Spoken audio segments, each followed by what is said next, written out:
Good evening and welcome to Conservative Corner. I am your host, Tom Mountain, and this program deals specifically with issues pertaining to Newton, Massachusetts, and sometimes on a national level that deal with things from a, shall we say, a conservative Republican perspective, a perspective that you won't always see or hear in Newton, in the Garden City, and in the state in general. But I am also I had been for many years the chair of the Newton Republican City Committee. I am the Republican State Committee man in a city which obviously is not very Republican now, although it was for a time. But we are, shall we say, the loyal minority in the city. And we're very much in tune with what's happening in the city. We're very much invested in the city, in the schools, in our city government, in our traffic patterns, and in the roads which need to be repaired repeatedly. So we deal with the issues and tackle the issues that perhaps no other venue will do. And tonight we're going to more or less delve into a Part 2 segment on the Newton Public Schools. And I have with us our guest, Henry Barbaro, who was here before with us the last time to talk about, shall we say, some of the controversies which are happening in the Newton schools as we speak. Never a dull moment in the Newton school system. And without further ado, I'm going to let Henry elaborate on those themes. Henry, thank you again for coming. Yes, thank you for having me on a second time. So please, by all means. Okay, so what I'd like to talk about today is the selection of a new superintendent for the Newton Public Schools and why this process is so critically important. On April 7th, after 12 years as superintendent, David Fleischman submitted his resignation. He's moving on to be president of an organization called JV Boston, which is an adult... Jewish Vocational Service. Thank you. In Boston. And I just looked it up and saw it as an adult education provider. It is, yes. Okay. So now the school committee is charged with selecting a new superintendent, who would start September 2023, but also an interim superintendent who would start in just a few months. In my opinion, the Newton schools have a serious problem right now with indoctrination of children and unethical behavior amongst the school staff. What is needed is a superintendent who will turn this around and allow children to learn how to learn objectively and independently. One of the most flagrant examples of indoctrination and unethical behavior at the Newton schools happened last November after the Kyle Rittenhouse verdict. Principal Henry Turner of the Newton North High School used his position as principal of the school to push his political opinions onto his staff and students. Turner's unfounded stance was that the Rittenhouse verdict and America's judicial system as well are racist, and that if Rittenhouse were black, he would have been found guilty of murder. By imposing his radical political views on the staff and the school children, facilitated through tax dollars, it's obvious to me that Principal Turner's actions were unethical. Principal Turner's interpretation of the verdict is misguided for a variety of reasons, one being that he provided no evidence to support his claim, and ironically, just a couple of months earlier in Minneapolis, a black man named Jaleel Stallings was found innocent of attempted murder after shooting at policemen. And Stallings' defense team even used a similar self-defense argument. Regardless of what the Newton school officials claim, the Rittenhouse case had absolutely nothing to do with racism. Kyle Rittenhouse, a white teenager, was attacked by 3 white men, all of whom had criminal records and were not in Kenosha, Wisconsin that night to peacefully protest. Because there's been no way to discuss this matter with the school committee, then I must give you my best guess as to why Principal Turner responded the way he did, describing the verdict as a blow to brown and black people, devastating, a crisis, painful and hurtful, and a manifestation and empowerment of racism. The first reason, I believe, is because Black Lives Matter said something very similar. Principal Turner appears to be following the narrative of Black Lives Matter, which is a radical leftist political organization. BLM did not like the Rittenhouse verdict, not so much because of racism, but because other lefty causes were essentially on trial, such as liberal gun laws and vigilantism. But vigilantes are created when elected officials abdicate their sworn duty to protect the public. And the summer of 2020 was an amazing illustration as to why the Second Amendment, the right to bear arms, is so important, especially when there is mob violence. The second reason I think Principal Turner responded the way he did was to reinforce his consulting business, which is based on promoting anti-racism and all the radical views such as white supremacy that can go with that. Here's a very recent example of how Principal Turner's consulting business can interfere with objective facts.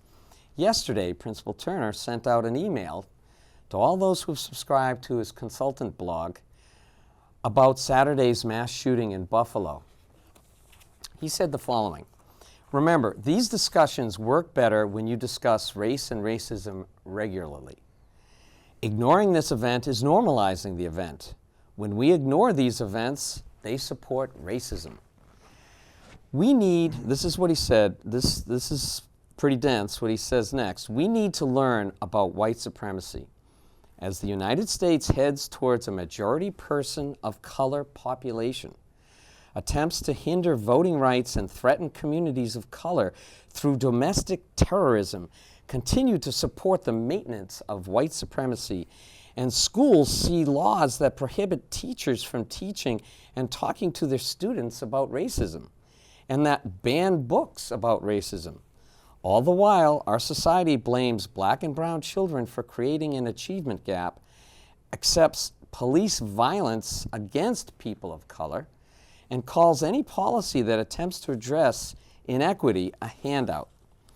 When you are white within white America and you ignore these patterns of racism, you are only strengthening them." Now, to me, I'll break there. This language is nothing less than conspiratorial, divisive, and radical.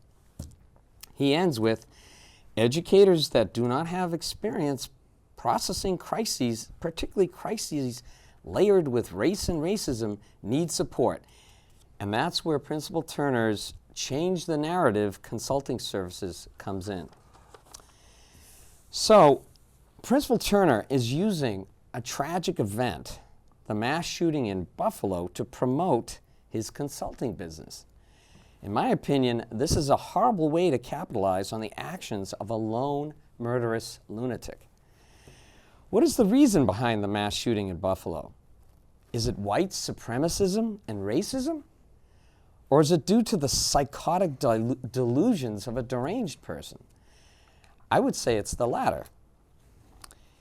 So, 2 days after, going back in time a little, 2 days after the Rittenhouse verdict, the same sort of thing happened where a mass murder happened in Waukesha, Wisconsin. A black man named Darrell Brooks, allegedly, ran over dozens of white folks attending a Christmas parade. 6 were killed, including an 8-year-old child, and about 60 were injured. Does this mass murder mean that there is a black supremacy movement afoot in America? Or was it the actions of a lone, misguided madman? And by the way, Principal Turner did not send out a message about the Waukesha murders because what happened there did not fit the white supremacy narrative. Principal Turner's anti-racist consulting business is clearly crossing over into his duties as a high school principal. He's running a business based on training other educators to fight racism in schools. But at the same time, he is projecting and promoting his racist ideas at Newton North.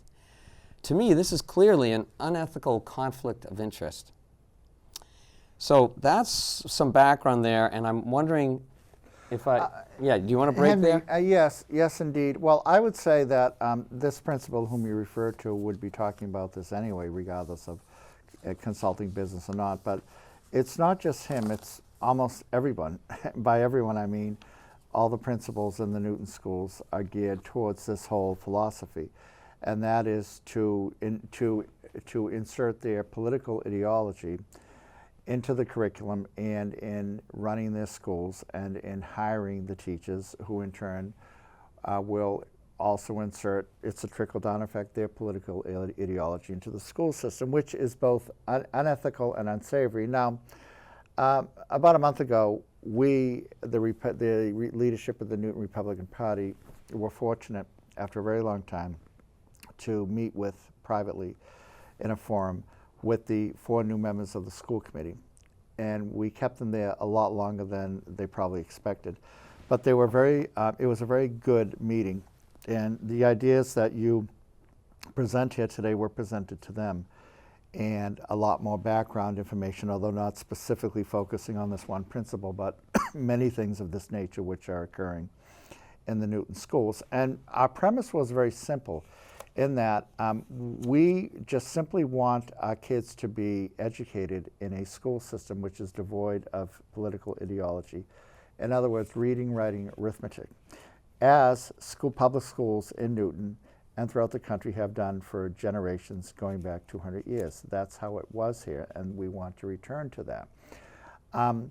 Now, if we were a top, which we reiterated to them, if we were a top tier school in the state, if not the country, then maybe, and I say maybe, teachers could deal with would have the luxury of dealing with political issues like you describe here, and as is happening in the Newton schools. But the problem is, we are no longer a top tier school system in either the country or the state. Newton has fallen way behind other school districts.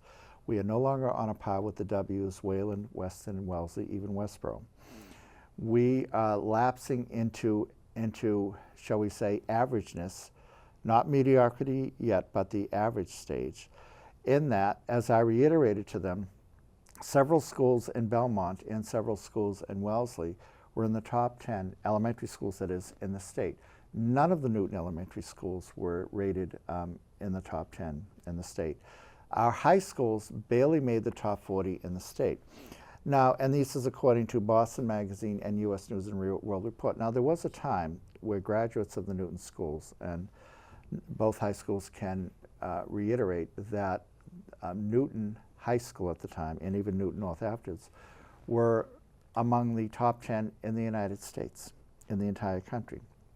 So the question is, what has changed from that time to now? And what has changed is, I concur, is the de-emphasis on academic excellence and the emphasis on political ideology, i.e. indoctrination. And as is evidenced by that so many people in the Newton schools, residents, are so turned off by what has happened, and for 2 reasons. One, first of all, the COVID shutdowns when all the private and parochial schools were open in the area, but the Newton schools were not. And 2, the infusion of ideology into the school system. That over 1,000 students left the system, and they had to cancel, I believe, 9 or 10 kindergarten classes because people are fleeing the Newton schools. Now, why do people come into the school? Why do people move to Newton with children? Because of the reputation of the school. So, as we reiterated to the school committee members, that reputation is based on a past premise that the Newton schools are great. However, anyone with a computer can access the data and see which schools rank highest in either SAT scores getting into college, or MCAS scores, et cetera, et cetera. And Newton is simply not up there anymore, and especially Newton North, the school that you speak of. Now in a perfect world, Newton North would be what it was before, and that is a top-tier school. But really, this principal really has no, I honestly don't know what he is thinking of by promoting this, knowing that the Newton schools' ratings have plummeted and continue to plummet under his tenure and his predecessors' tenures. It keeps going down, never up. So in other words, you would think that a principal, like a corporate head, who takes over an entity would want to turn it around and bring back excellence. And that hasn't happened there, nor has it happened in the school system in general. But you know, Henry, he's not the only one, as I said. We're focusing on him because he's been so vocal and so prolific And of course, That's with right. the latest incident in Buffalo, that we can all conclude and determine was a horrible event, and it was a racist event. But what they're trying to do is to present this as part of a national conspiracy, and there's no evidence of that. There really isn't, and it's unlikely that it was, because I mean, an 18-year-old kid goes in and shoots up a supermarket of predominantly black people because he knew that they would be there. But what about the kid who goes into a school and shoots up the school? And they're usually teenagers or young adults. What conspiracy are they a part of? In other words, when they do that in the schools, there's never talk of they're a part of a wider conspiracy. But when you have a killer like this do that to a black supermarket, then suddenly they're a part of a wider conspiracy, and there's an indictment on America in general, that it's society's fault. Well, no, it's not. I mean, there are crazies in the world. There are ideological nuts who will act on their evil side, shall we say, and commit mass murder.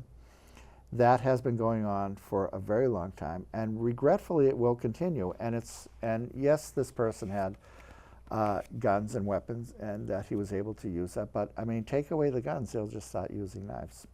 But again, getting back to our focus, which is the schools. Yeah. Pertaining to the schools, Henry, we shouldn't even be talking about what happened in Buffalo other than to sympathize with the victims and condemn the act. But because this principal raised this issue and will present this issue as a part of a wider conspiracy, then we have to talk about it, because we're not going to let it go unanswered. And, you know, the aldermen, city councils, will not talk about it, nor will many people in the school committee, but we will. That's what we're here for, to talk about that which others won't. And again, this principal, and I would say the others as well, in the middle schools especially, will present this as a crisis situation, that they have to talk about it with the adults and the students. Well, the adults maybe, but not the students. I mean, I'm sorry, it's a horrible act. We can all conclude that it is. But 12-year-old kids aren't going to dwell on something like this. They just won't. And when you try to present this as part of a wider conspiracy, then you're going to lose them, really. You really will. So the point being is that we have to refrain from and get away from people's particular, or educators' particular political bents, and trying to exploit tragedies like this as an indictment of our society, our school system, our country, you name it.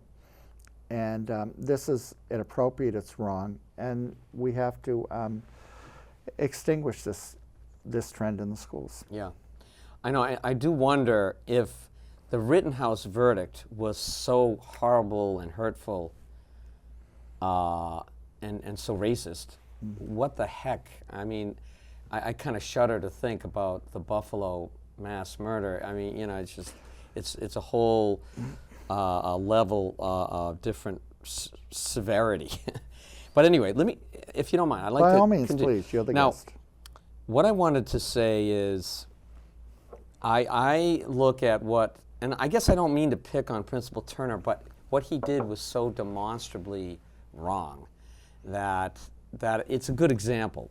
But what I think should have happened, and you know, he had his reasons, I think the Superintendent Fleischman and the school committee should have just said, okay, yeah, he went a little far, he made some unsubstantiated claims, but you know, we like the other stuff, you know, supporting student body and providing safe spaces or what have you. But they didn't give that kind of balance. They just entirely endorsed what he did as being the best thing and commended him and so forth. So I wanted to continue on here. Principal Turner had no checks on his actions, okay? So it was just him and no one asking him if it might be the right thing to do or not. He brought in his anti-white, anti-American views into Newton North with impunity. In fact, what he did was actually endorsed by Superintendent Fleischman and the school committee at the time. In an open letter in December, Superintendent Fleischman said, "The reality is that this verdict had a significant impact on many members of our Newton Public Schools community. And as a district, and as stated in our statement of values and commitment to equity, we have a responsibility to ensure that our students, staff, and families of color feel seen and heard." So this isn't a very good copy, but this is what the statement of values and commitment to equity is kind of a Well, you know, table. Henry, they never define or articulate what equity is.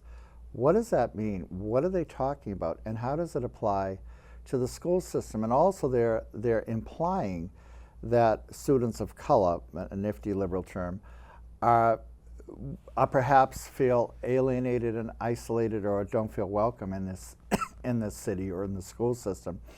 And by what measure do they determine that? In other words, are the students saying this, or are the adults saying this?